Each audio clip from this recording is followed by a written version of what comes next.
Hello everyone. बेटा हम कर रहे हैं चैप्टर नंबर 8 फिज़िक्स का, जिसमें हमारा आज का टॉपिक रहेगा एक समान गति और असमान गति। इससे पहले वाली वीडियो में हमने पढ़ा था कि गति क्या होती है और उसके साथ साथ हमने दूरी और विस्थापन के बारे में पढ़ा था। आज हम करेंगे एक समान गति और असमान गति। एक समान गति क्या होती है, देखिए यहाँ पे लिखा है कि मान लेते हैं कोई वस्तु है जो सीधी रेखा में चल रही है।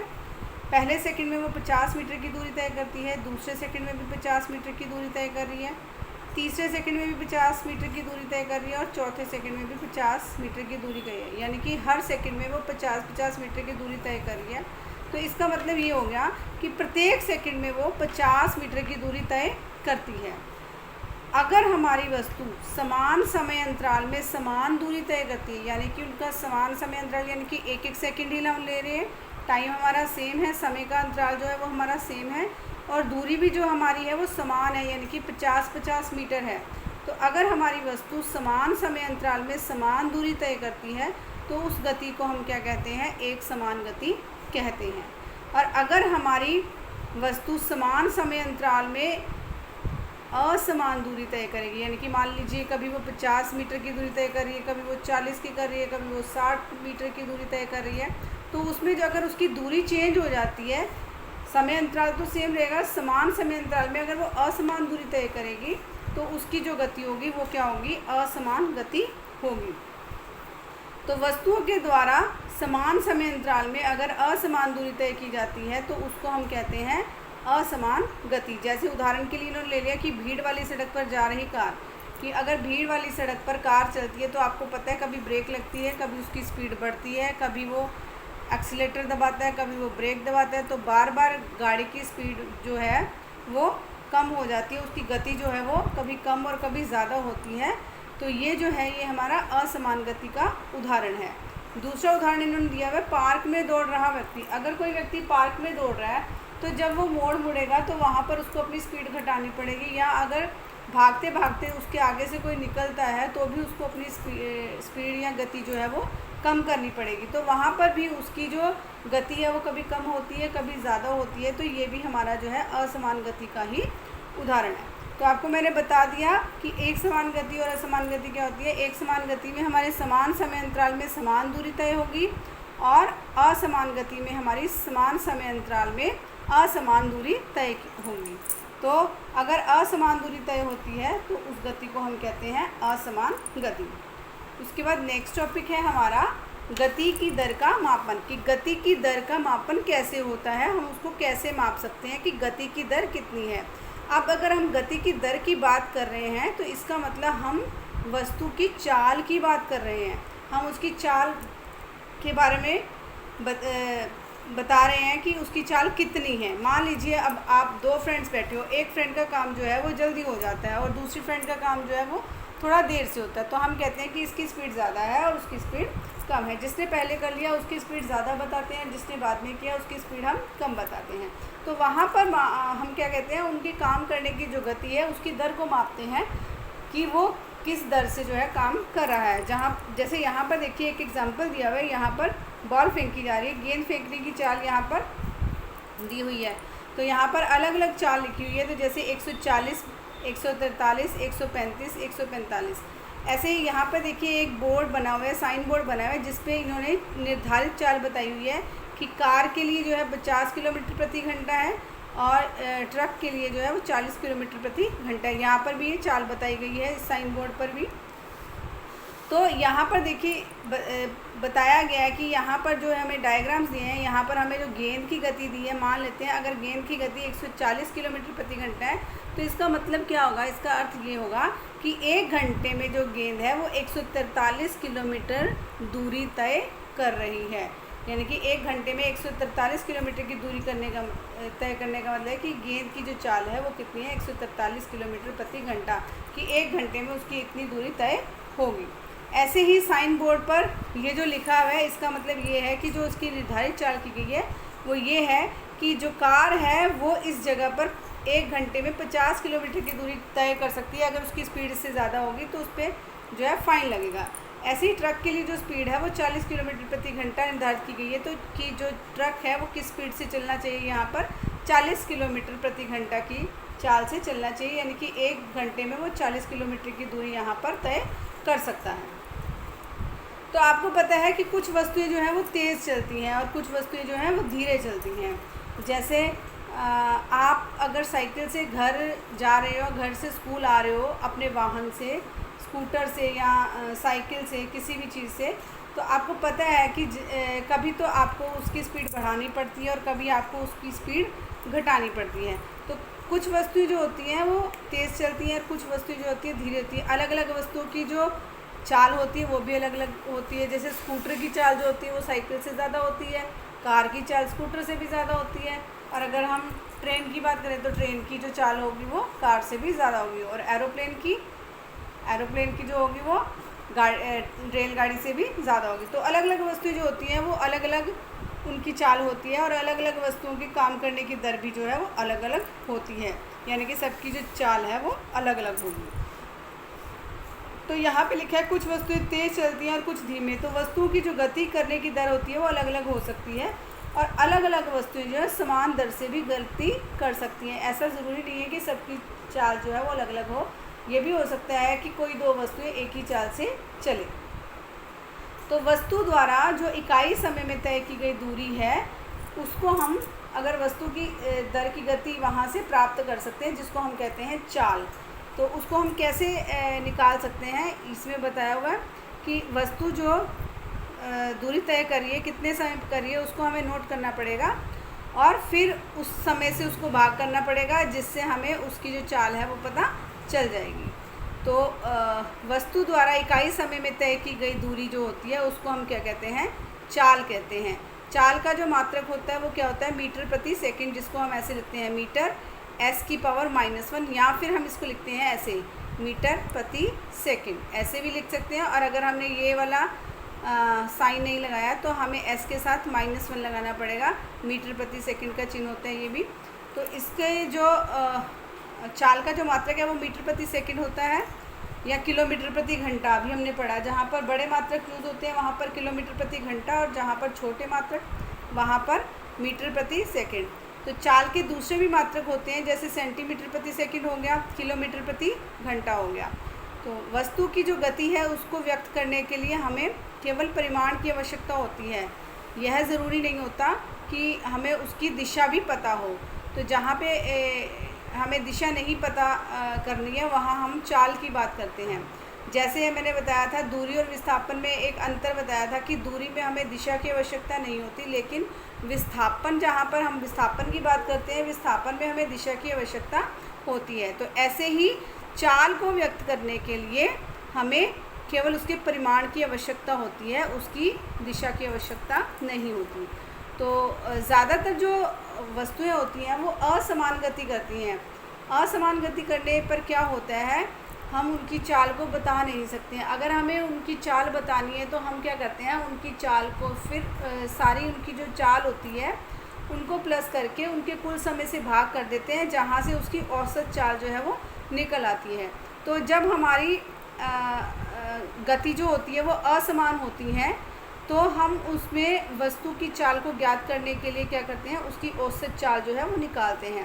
तो औसत चाल कैसे निकालेंगे, वस्तु की जो चाल होगी उसको ज्ञात करने के लिए हम तय की गई जो कुल दूरी होगी, जितनी भी उसने कुल दूरी तय की होगी और जितने भी समय में की होगी, मान लीजिए उसने 500 मीटर की जो दूरी है वो 2 घंटे में तय की है, तो फिर हम क्या करेंगे, 500 को क्या करेंगे, 2 से भाग कर देंगे। 500 किलोमीटर को हम 2 घंटे से भाग कर देंगे, जहाँ से उसकी हम औसत चाल जो है वो निकाल सकते हैं। तो वस्तु की जो औसत चाल है उसको निकालने के लिए हम कुल दूरी को कुल समय से डिवाइड कर देंगे, जहाँ से उसकी औसत चाल आ जाएगी। तो ये औसत चाल का फॉर्मूला है हमारा कि तय की गई जो कुल दूरी होती है उसको हम क्या करेंगे, कुल समय अवधि से भाग कर देंगे, जहाँ से हमें औसत चाल मिल जाएगी। तो यदि हम इसको साइंस में लिख रहे हैं कि यदि एक वस्तु t समय में s दूरी तय करती है, s दूरी ले लिया हमने और t समय ले लिया, किस t समय में s दूरी तय हो रही है, तो उसकी जो चाल हो जाएगी वो क्या हो जाएगी, v = s/t। ये आपका फॉर्मूला रहेगा चाल निकालने के लिए, v = s/t। इनमें से कोई भी 2 चीज़ें दी जाएँ तो हम तीसरी चीज़ को निकाल सकते हैं इस फॉर्मूले में पुट करके। तो यहाँ पर एक उदाहरण भी दिया हुआ है कि एक कार जो है 2 घंटे में 100 किलोमीटर की दूरी तय करती है, तो इसकी जो औसत चाल होगी वो क्या हो जाएगी, क्योंकि 2 घंटे में 100 किलोमीटर की दूरी तय कर रही है तो हम क्या करेंगे, यहाँ पर 100 को जो है 2 से भाग कर देंगे, कितना आ जाएगा हमारे पास 50। तो इसकी जो चाल हो जाएगी वो क्या हो जाएगी, 50 किलोमीटर प्रति घंटा। तो कार जो है पूरे समय 50 किलोमीटर प्रति घंटा की चाल से तो नहीं चली, कभी वो धीरे हो रही थी, कभी वो तेज़ हो रही थी, लेकिन उसकी औसत चाल निकालने के लिए हमने क्या कर दिया, उसमें उसकी कुल दूरी को उसके कुल समय से भाग कर दिया, जहाँ से हमें उसकी औसत चाल का पता चल गया। इसके बाद हमारे पास एक एग्ज़ाम्पल है, ये एग्ज़ाम्पल आप समझ लीजिए। उदाहरण दिया हुआ है एक हमारे पास कि एक वस्तु जो है 16 मीटर की दूरी 4 सेकंड में तय करती है तथा दोबारा, पुनः लिखा हुआ है, पुनः यानी कि दोबारा 16 मीटर की जो दूरी है वो 2 सेकंड में तय करती है, तो वस्तु की औसत चाल क्या होगी। अब हमें औसत चाल बतानी है, तो जो हमारी दूरी होगी आपको पता है, पहले वो 16 मीटर गया, फिर वो 16 मीटर गया, तो 16 और 16 कितने हो गए, 32 हो गए। अब पहले उसे 4 सेकंड लगे और बाद में उसे 2 सेकंड लगे, यानी कि कुल समय कितना हो गया, 4 + 2 कितना हो गया, 6। कुल समय हो गया हमारे पास 6 सेकंड और कुल दूरी हो गई हमारे पास 32 मीटर। तो हम क्या करेंगे, 32 मीटर को 6 सेकंड से भाग कर देंगे, जहाँ से हमारी वस्तु की चाल आ जाएगी। ये देखिए आगे ये सॉल्व करके दिखाया हुआ है।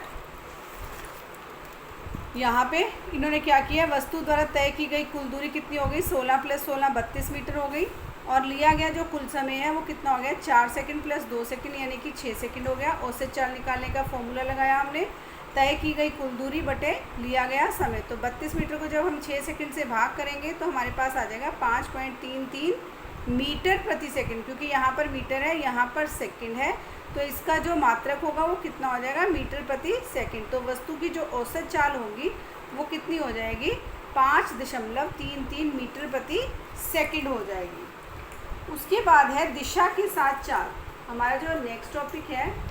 अब इसमें इन्होंने बता दिया दिशा के साथ साथ चाल। मैंने अभी बताया था कि चाल में हमें जो है वो दिशा की आवश्यकता नहीं होती, लेकिन अगर चाल के साथ साथ हमें दिशा की आवश्यकता होगी तो वो हमारा क्या हो जाएगा, वेग, उसको हम कहते हैं वेग। तो अगर हमारे पास चाल के साथ साथ दिशा की भी बात की जा रही है तो उसका मतलब हम वेग की बात कर रहे हैं। तो किसी भी वस्तु की गति की दर और भी अधिक व्यापक हो सकती है अगर हम उसकी चाल के साथ साथ उसकी दिशा को भी व्यक्त कर दें। अगर हमें चाल के साथ साथ दिशा भी पता है तो हम उसको और भी अच्छे तरीके से बता सकते हैं। तो वह राशि जो इन दोनों पक्षों को व्यक्त करती है उसको हम क्या कहते हैं, वेग कहते हैं। यानी कि चाल भी बताए वो और उसकी दिशा भी बताए। यहाँ पर वो लिख रहे हैं कि वह राशि जो इन दोनों पक्षों को, दोनों पक्ष कौन कौन से हो गए, एक तो चाल हो गया और दूसरा क्या हो गया हमारा, उसकी दिशा होगी। तो अगर हमें चाल के साथ साथ दिशा का भी पता चलता है तो वो क्या हो जाता है, हमारा वेग हो जाता है। तो वेग की जो डेफिनेशन होगी वो क्या होगी, एक निश्चित दिशा में चाल को वेग कहते हैं। तो ये हमारी डेफिनेशन है वेग के लिए कि निश्चित दिशा में जो चाल है वो हमारी क्या है, वेग कहलाएगी। तो ऐसे ही जैसे हमारी गति थी, समान गति और असमान गति हमने पढ़ी। उसके बाद चाल भी दो तरह की होगी, अगर समान गति होगी तो समान चाल हो जाएगी और अगर असमान गति होगी तो असमान चाल हो जाएगी। ऐसे ही अब वेग की बात करेंगे तो वेग भी 2 प्रकार का होगा, तो वेग भी समान भी होगा और असमान भी होगा। तो किसी भी वस्तु का जो वेग है वो समान भी हो सकता है और असमान भी हो सकता है। यह वस्तु की चाल, गति की दिशा या फिर इन दोनों के परिवर्तन के साथ साथ परिवर्तित होता है, यानी कि बदल जाता है। तो या तो वस्तु की चाल बदले या उसकी दिशा बदले या फिर दोनों में परिवर्तन हो जाए तो हमारा जो वेग है वो बदल सकता है। तो वस्तु का वेग समान भी हो सकता है और असमान भी हो सकता है। जब एक वस्तु सीधी रेखा में बदलती हुई चाल के साथ गति कर रही है तो हम इसकी गति के दर के परिणाम को फिर औसत वेग के द्वारा व्यक्त करेंगे। जैसे अभी हमने औसत चाल पढ़ी है वैसे ही औसत वेग होगा, क्योंकि वेग भी जो होगा वो असमान रहेगा, तो कभी वो कम होगा कभी वो ज़्यादा होगा। तो हम क्या करेंगे फिर, जब हमें उसका वेग बताना होगा तो हम वहाँ पर उसका वेग बताने के लिए उसका औसत वेग निकालेंगे। तो औसत वेग निकालने के लिए हम क्या करते हैं, उसका जो शुरू का वेग होता है यानी कि जिस वेग से वो प्रारंभ हुआ था, कोई भी चीज़ जो चली थी, मान लीजिए वो 5 मीटर प्रति सेकंड के वेग से स्टार्ट हुई है और 25 मीटर प्रति सेकंड के वेग से जो है वो उसकी चाल जो है पहुंच गई है लास्ट में 25 मीटर प्रति सेकंड होगी। पहले उसकी जो थी 5 मीटर प्रति सेकंड था, तो पहले जो 5 है वो वाला वेग और जो बाद में जो है हमारे पास 25 वो वाला वेग, उन दोनों को क्या करेंगे प्लस करेंगे और 2 से डिवाइड कर देंगे, तो वहाँ से हमारा औसत वेग आ जाएगा।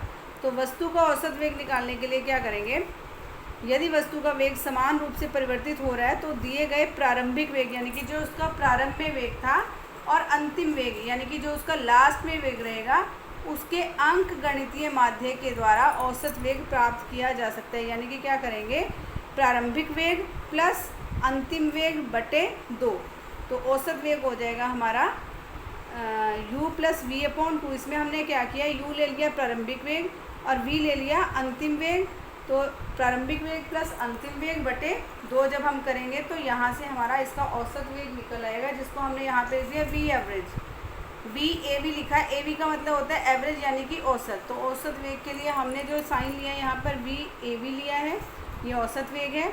u जो है वो हमारा प्रारंभिक वेग है, v जो है वो हमारा अंतिम वेग है। तो यहाँ पर जो इसका औसत वेग का फॉर्मूला हो जाएगा वो हो जाएगा v is equal to u plus v upon 2, v a v यानी कि औसत वेग। औसत वेग भी लिख सकते हो आप इसकी जगह पर, तो औसत वेग यहाँ पर हम इसको ऐसे भी लिख सकते हैं, औसत वेग जो होगा वो क्या होगा हमारा u प्लस वी बटे 2 के बराबर होगा। ये हमारा फॉर्मूला होगा औसत वेग निकालने के लिए।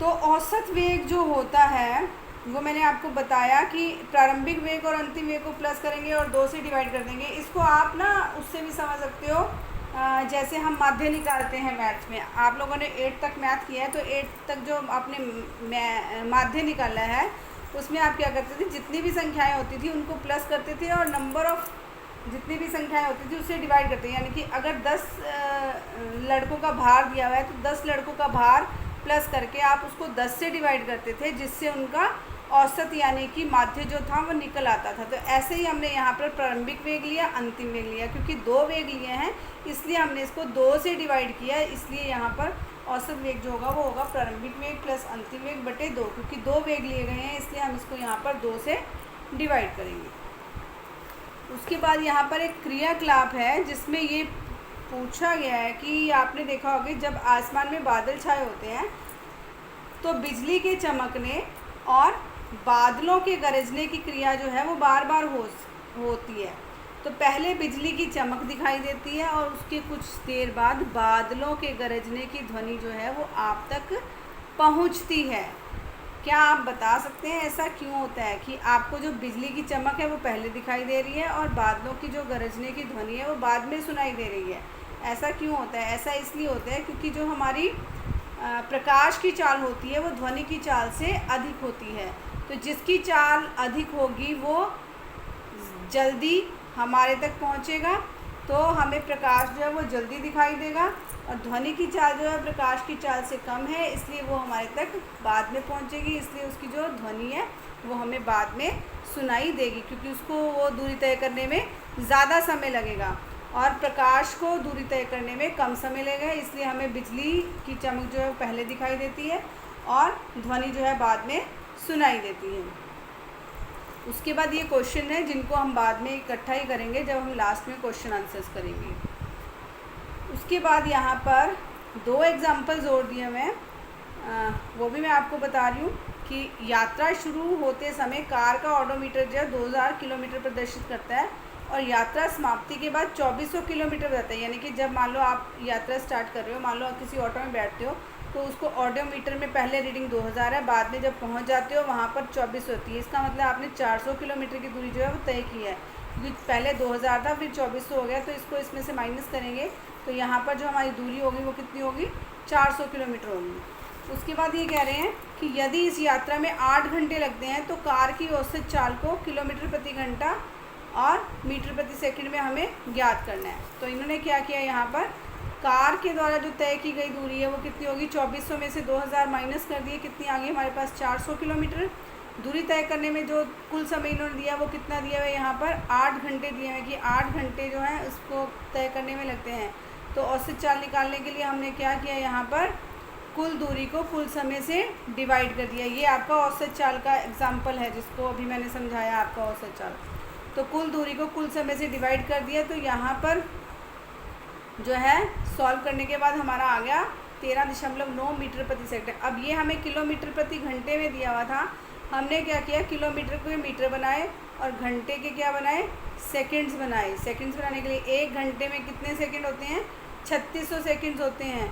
तो 1 घंटे के 3600 सेकंड्स बना दिए और 1 किलोमीटर के 1000 मीटर बना दिए और उसको सॉल्व किया। तो हमारे पास यहाँ पर जो औसत चाल आई है वो 13.9 मीटर प्रति सेकंड आई है। ये जो है कैलकुलेशन सभी स्टूडेंट्स जो है अपनी कॉपी में करके देखेंगे। ये हमें किलोमीटर पर आवर में दिया हुआ है, इसको हम मीटर प्रति सेकंड में बनाएंगे। किलोमीटर को मीटर बनाने के लिए आप इसको 1000 से मल्टीप्लाई करोगे और इसको आर को सेकंड बनाने के लिए आप इसको 3600 से मल्टीप्लाई करोगे और फिर इनको डिवाइड करके देखोगे कि क्या आपका आंसर 13.9 मीटर प्रति सेकंड आता है या नहीं आता। तो ये आप अपनी कॉपी में इसकी कैलकुलेशन करके देखोगे। उसके बाद ये दूसरा उदाहरण दिया हुआ है, ये हमें औसत चाल और औसत वेग, इसमें हमें दोनों चीज़ें निकालनी है।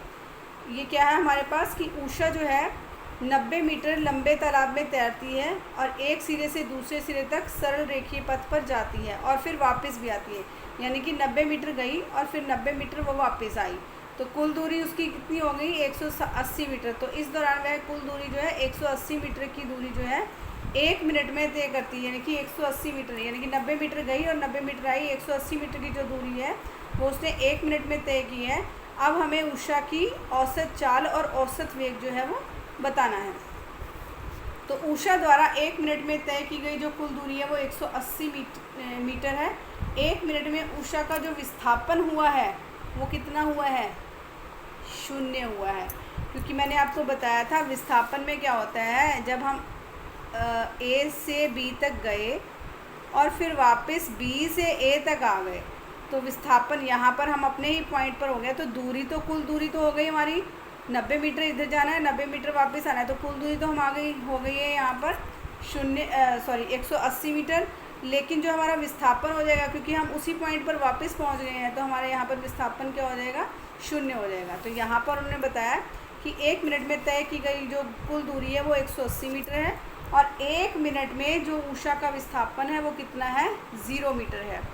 तो जो औसत चाल है वो क्या होगी, कुल दूरी बटे कुल समय, यानी कि 180 मीटर को हम 1 मिनट से डिवाइड करेंगे। 1 मिनट को हमने बना दिया सेकंड्स में, यानी कि 1 मिनट में 60 सेकंड होते हैं। तो यहाँ पर हमने 60 सेकंड कर दिया, तो यहाँ पर आ जाएगा हमारा 180 बटे 60। जब हम इसको डिवाइड करेंगे तो ये आ गया हमारे पास 3 मीटर प्रति सेकंड आ गया। तो इसकी जो औसत चाल होगी वो कितनी हो जाएगी, 3 मीटर प्रति सेकंड हो जाएगी। लेकिन जब औसत वेग की बात करेंगे, औसत वेग में हमारा क्या हो जाएगा, दिशा की बात होती है। मैंने बताया था जो वेग होता है वो चाल के साथ साथ दिशा में बताता है। तो अब वो अपने ही स्थान पर वापस पहुंच गया, तो यहाँ पर क्या हो जाएगा, विस्थापन बटे कुल समय। तो समय तो हमारा वही रहेगा 1 मिनट, लेकिन विस्थापन हमारा कितना हो गया, हम ए से जाकर ए पर ही वापस पहुँच गए। जब ए से चले थे बी पर पहुँचे, बी से फिर दोबारा ए पर आ गए, तो ए से ही आगे पर पहुंच के हमारा जो विस्थापन है वो कितना हो गया, 0 हो गया। तो हमारा जो औसत वेग होगा यहाँ पर क्या आ जाएगा, 0 बटे 60। जब 60 से डिवाइड करेंगे हम 0 को, तो हमारा यहाँ पे 0 ही आ जाएगा। तो जो उषा की औसत चाल होगी वो तो 3 मीटर प्रति सेकंड होगी, लेकिन जो उसका औसत वेग होगा वो उसका 0 मीटर प्रति सेकंड होगा। अब यहाँ पर हमने जो औसत वेग है वो कैसे निकाला है, विस्थापन बटे लिया गया कुल समय। लेकिन अगर हमें प्रारंभिक वेग और अंतिम वेग दोनों दिए जाएंगे तो फिर हम उन दोनों को प्लस करके 2 से डिवाइड करके उसका औसत वेग निकालेंगे। अब यहाँ पर हमें प्रारंभिक वेग और औसत वेग नहीं, प्रारंभिक वेग और अंतिम वेग नहीं दिया हुआ। यहाँ पर हमें ये बताया गया कि एक किनारे से चलकर दूसरे पे गए और फिर वापस उसी पर आ गई। तो इसका मतलब यहाँ पर हमें क्या लेना पड़ेगा, विस्थापन लेना पड़ेगा औसत वेग के लिए। तो औसत वेग का एक फॉर्मूला ये भी होगा, विस्थापन बटे लिया गया कुल समय। इसके बाद का जो नेक्स्ट टॉपिक है हमारा वेग में परिवर्तन की दर, इसको हम करेंगे नेक्स्ट वीडियो में।